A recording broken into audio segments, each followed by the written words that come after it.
क्या आप जानते हैं कि कुछ दवाइयों के बीच में एक लाइन क्यों होती है?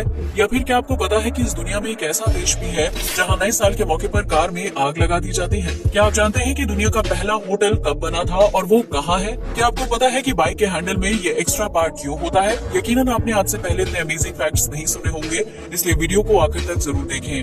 फैक्ट नंबर 1, इन दिनों लगभग हर किसी के घर में बाइक या स्कूटर जैसे टू व्हीलर जरूर होते हैं जिसके हैंडल में बाहर की तरफ एक एक्स्ट्रा पार्ट होता है। लेकिन क्या आपने कभी सोचा है कि उस हैंडल में एक्स्ट्रा पार्ट का असल काम क्या होता है, या फिर उसे सिर्फ बाइक का डिजाइन बेहतर करने के लिए बनाया जाता है? दरअसल हैंडल के इस पार्ट को बार एंड वेट के नाम से जाना जाता है, जो बाइक राइड करने के दौरान अहम भूमिका निभाता है। जब कभी बाइक को खराब रास्ते में चलाया जाता है तो उसमें तेज वाइब्रेशन पैदा होने लगता है।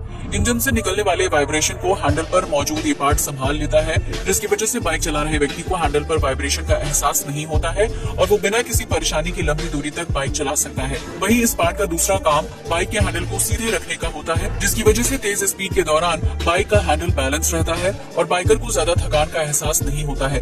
इसके अलावा एक्सीडेंट के दौरान बाइक के घसीटने पर यह पार्ट व्यक्ति को कम से कम झटके देने और हैंडल को सुरक्षित रखने का काम करता है, क्योंकि सड़क हादसे के दौरान यही हिस्सा सबसे पहले दुर्घटनाग्रस्त होता है।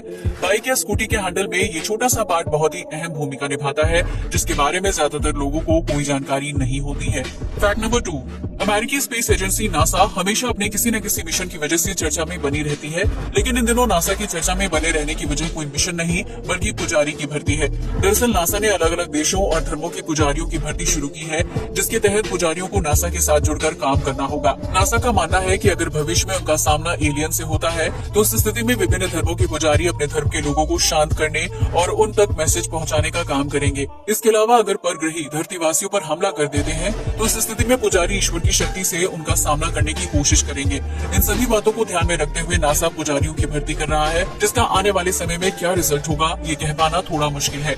आपको क्या लगता है, क्या सच में नासा को एलियन से जुड़ी कोई जानकारी मिल गई है? अपना जवाब कमेंट सेक्शन में जरूर शेयर करें। फैक्ट नंबर 3, आप में से बहुत से लोगों को कुत्ते पालना पसंद होगा, वहीं कई लोग अपने घर पर बिल्ली को पालतू जानवर के रूप में रखना पसंद करते हैं।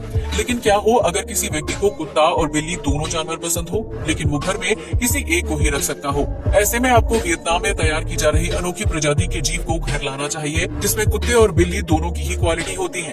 दरअसल वियतनाम के वैज्ञानिकों ने कुत्ते और बिल्ली का हाइब्रिड करके एक नई प्रजाति का जीव तैयार करने में सफलता हासिल की है, जो दिखने में काफी हद तक कुत्ते की तरह लगता है, जबकि उसकी हाइट एक बिल्ली की तरह होती है। इतना ही नहीं, इस जानवर में कुत्ते और बिल्ली की मिक्स क्वालिटी भी है, जिसकी वजह से वियतनाम के लोग इस नई प्रजाति के जीव को अपने घर पर पालना काफी ज्यादा पसंद कर रहे हैं। क्या आपको इस तरह के हाइब्रिड जीव पसंद है? अपना जवाब कमेंट सेक्शन में जरूर शेयर करें। फैक्ट नंबर 4, ये तो हम सभी जानते हैं कि टेक्नोलॉजी के मामले में जापान की बराबरी कर पाना अब तक किसी भी देश के लिए मुमकिन नहीं हो पाया है, जिसमें एक अहम योगदान घंटों तक काम करने वाले कर्मचारियों का भी है। टेक्नोलॉजी की रेस में आगे रहने वाला जापान हेल्थ सेक्टर में काफी पीछे हो गया है, क्योंकि यहाँ के लड़के अपना ज्यादातर वक्त ऑफिस में गुजार देते हैं और उसके बाद उनके शरीर में इतनी ऊर्जा नहीं होती है कि वो जिम जाकर कसरत कर सके। जापानी लड़कों को जिम में कसरत करवाने के लिए वहाँ के एसोसिएशन ने जिम में फीमेल ट्रेनर को हायर किया है, जो लड़कों को एक्सरसाइज करवाने के साथ साथ उनके प्रोटीन का ध्यान भी रखती है।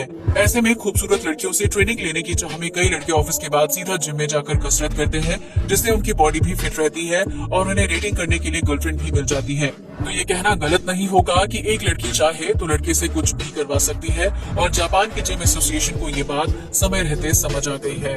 फैक्ट नंबर 5, हर इंसान के लिए नींद लेना बहुत ही जरूरी होता है, जिससे दिमाग और बॉडी को रेस्ट मिलता है और काम करने की ऊर्जा भी मिलती है।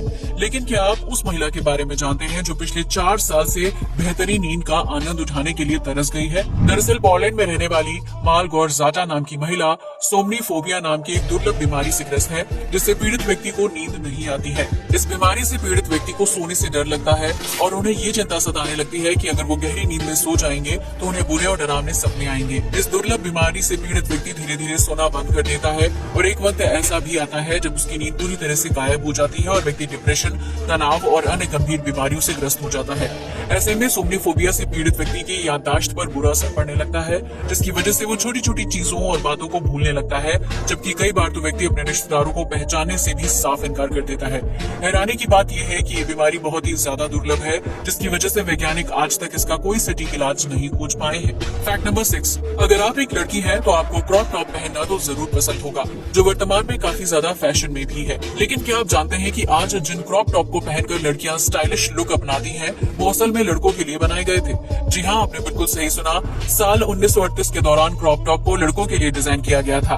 दरअसल प्रथम और द्वितीय विश्व युद्ध के दौरान कई देशों में कपड़े की भारी कमी हो गई थी, जिसकी वजह से लड़कों की शर्ट का साइज छोटा कर दिया गया था, ताकि एक शर्ट की जगह 2 क्रॉप टॉप्स को बनाया जा सके। उस दौर में लड़कों का क्रॉप टॉप पहनना बहुत ही सामान्य हुआ करता था, जबकि कई लड़के क्रॉप टॉप पहनने से बचने के लिए आर्मी में भर्ती हो जाते थे, ताकि उन्हें अपना पेट दिखाने के बजाय फुल यूनिफॉर्म पहनने का मौका मिल सके। इसे आप सरकार की एक चाल भी कह सकते हैं, ताकि लड़कों को ज्यादा से ज्यादा संख्या में सेना में भर्ती करके जंग के मैदान तक ले जाया जा सके। हालांकि युद्ध की समाप्ति के बाद जब हालात ठीक होने लगे तो क्रॉप टॉप को बाजार से गायब कर दिया गया था और आज ये फैशन दोबारा से लड़कियों के लिए लौट आया है।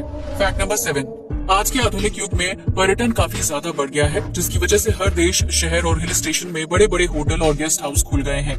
लेकिन क्या आपने कभी सोचा है कि दुनिया का पहला होटल कौन सा था और वो कहाँ है? अगर नहीं तो आज हम इस राज से पर्दा उठाने जा रहे हैं।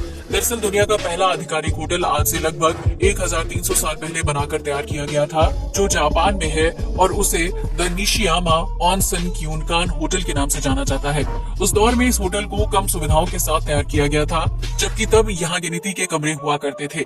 लेकिन बीतते वक्त के साथ होटल में कमरों की संख्या बढ़ा दी गई, जबकि उसके इंटीरियर पर भी खास काम किया गया है। आपको ये जानकर हैरानी होगी कि ये होटल आज भी खुला हुआ है, जहाँ आप अपने पार्टनर या फैमिली के साथ ठहर सकते हैं और दुनिया के पहले और प्राचीन होटल का एक्सपीरियंस ले सकते हैं। फैक्ट नंबर 8, दुनिया भर में नए साल का स्वागत बहुत ही धूमधाम के साथ किया जाता है, जिसके तहत कुछ लोग पार्टी करते हैं तो वहीं किसी देश में आतिशबाजी की जाती है। लेकिन क्या आप जानते हैं कि फ्रांस में नए साल का स्वागत आतिशबाजी और पार्टी से नहीं बल्कि कार में आग लगाकर किया जाता है। जी हाँ, आपने बिल्कुल सही सुना। फ्रांस में हर साल 31 दिसंबर की रात को लोग अपनी पुरानी कारों में आग लगाकर नए साल का स्वागत करते हैं। दरअसल इस प्रथा की शुरुआत साल 1990 में हुई थी, जब कुछ लोगों ने मजाक में अपनी कार को आग लगा दिया था और ये मैसेज फैलाया कि पुरानी कार को आग लगाने से नया साल बेहतरीन गुजरता है। बस फिर क्या था, साल 1990 के बाद फ्रांस के लोगों ने नए साल के स्वागत में अपनी कारों को आग के हवाले करना शुरू कर दिया था, जिसे आज की परंपरा के तौर पर फॉलो किया जाता है। इस दौरान लोग अपनी कारों को आग लगाते हैं और वहीं दूसरी तरफ फायर फाइटर्स आग बुझाने के काम में लगे रहते हैं, जो सच में बहुत ही अजीब बात है, क्योंकि लोग अपने मजे के लिए कार को आग तो लगा देते हैं, लेकिन उनकी वजह से फायर फाइटर्स को न्यू ईयर के मौके पर भी ड्यूटी करनी पड़ती है। फैक्ट नंबर 9, भारत समेत पूरी दुनिया में दवाइयों का सेवन बड़े पैमाने पर किया जाता है, जो किसी भी बीमारी को ठीक करने की क्षमता रखती है।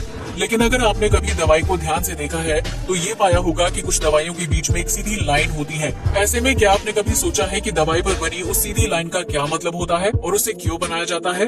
अगर नहीं तो आज इसके पीछे छिपी वजह को जान लीजिए। दरअसल दवाई के बीचों बीच बनाई गई लाइन की मदद से टैबलेट को 2 बराबर हिस्सों में तोड़ना आसान हो जाता है, जिसकी वजह से अगर किसी व्यक्ति को दवाई के आधे डोज की जरूरत है तो वो लाइन की मदद से टैबलेट को 2 हिस्सों में तोड़ सकता है।